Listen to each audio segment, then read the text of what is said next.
Mark and Ella had been married for 10 years, a decade, that had seen their relationship slowly erode under the weight of unmet expectations and emotional distance.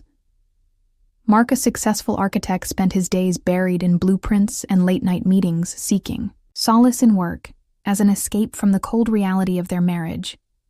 Ella, on the other hand, had turned to her, Faith spending her Sundays at church and volunteering for community programs, to fill the void in her heart. One Sunday morning, while preparing breakfast in their modest suburban home, Layla broached the subject of their fraying bond. Mark. "Would you come to church with me today?" she asked hesitantly, her voice tinged with hope. Mark barely looked up from his phone, his brow furrowed as he scrolled through emails. "Church here." Peated skeptical, it had been years since he last set foot in one.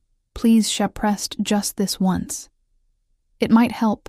Reluctantly, Mark agreed, more out of a desire to placate Lila than any genuine interest. He didn't realize then how profoundly that decision would alter their lives.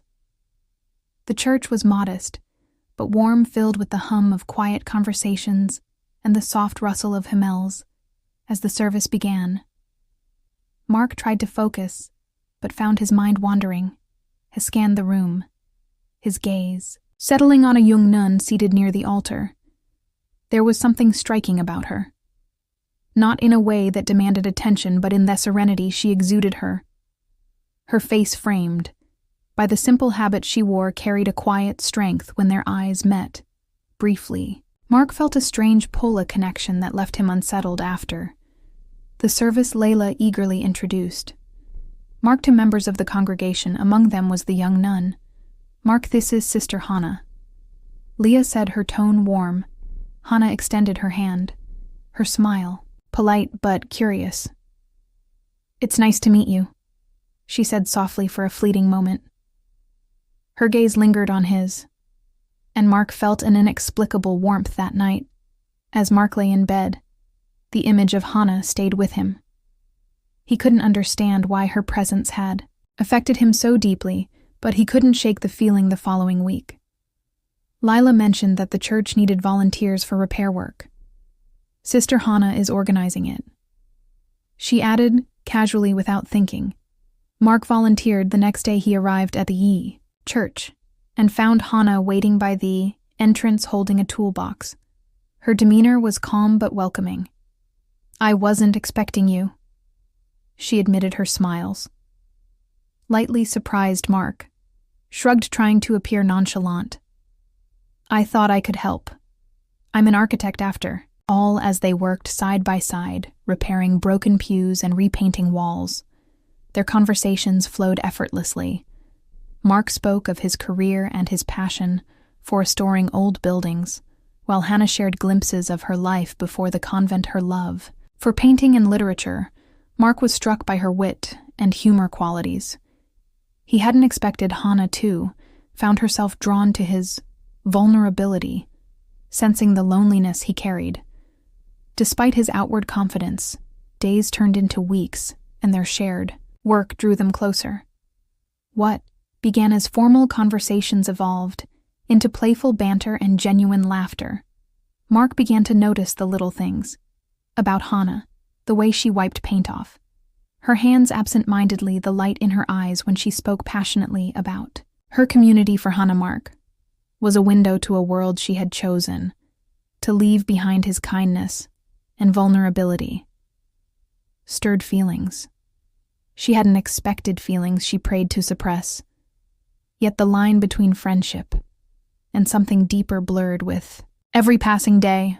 One rainy afternoon, as they worked together to fix a creaky door, Hannah invited Mark to join her for tea. They sat in the quiet kitchen of the church rectory, the rain tapping softly against the windows. Their conversation, initially light, took a serious turn. Mark spoke of his failing marriage, the emotional void that had grown between him and Laya. "I don't even know if she sees me anymore," he admitted, his voice heavy with pain. Hannah, moved by his vulnerability, opened up in return. "A thought I was certain when I took my vows," she said, her voice barely above a whisper. "But there are days I wonder if Imade the right choice." Their shared confessions forged a bond, Neither could Denis when Mark's hand brushed hers. The touch lingered, charged with a quiet intensity, though neither spoke of it. They both felt the shift in their relationship. Their interactions grew more intimate, filled with stolen glances and subtle compliments. Both knew they were treading on dangerous ground, yet neither could pull away. Late one evening, after organizing church supplies, they found themselves alone in the dimly lit storage room. As their hands brushed, while reaching for a box, they froze, their proximity too close to inure. Hannah. Mark whispered, his voice thick with emotion. "We can't," she murmured, but her words trembled with uncertainty. Their eyes met, and the longing they had suppressed became undeniable for one fleeting, forbidden moment. Their lips met in a tender, hesitant kiss. The kiss unraveled them both. Hannah was consumed by guilt, her faith and vows clashing with the emotions she couldn't deny. Mark, too, felt the weight of his betrayal, but rationalized his action, convincing himself that his marriage had already failed. Despite their guilt, they couldn't stay away from each other. Their clandestine meetings continued their connection, deepening even as it tore them apart. Lila began noticing the changes in Mark, his growing distance, his distracted demeanor. One evening, she followed him to the church and saw him with Hannah. The confrontation that night was explosive. "It's her, isn't it?" Lila demanded, her voice laced with hurt. Markviance was all the confirmation she needed. Hannah was summoned by her superiors and given an ultimatum: seek redemption through penance or leave the convent. Torn between her vows and her feelings for Mark, she chose to leave Unable to reconcile her faith with the path. Her heart had taken. Mark's life also fell apart. Layla filed for separation, and his reputation in the community was tarnished.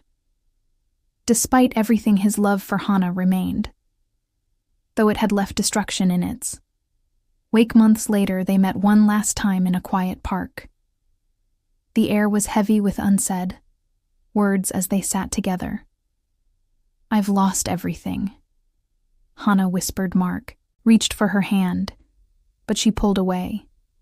"We have to let each other go," she said, her voice trembling. Years later, their paths crossed briefly in a crowded street. Their eyes met, and for a moment, the memories surged back, but they walked past each other carrying the scars of their love, a love that had forever changed them. Subscribe to our channel and turn on the bell notification for more stories like this, and give this video a thumbs up. Click on this next interesting story.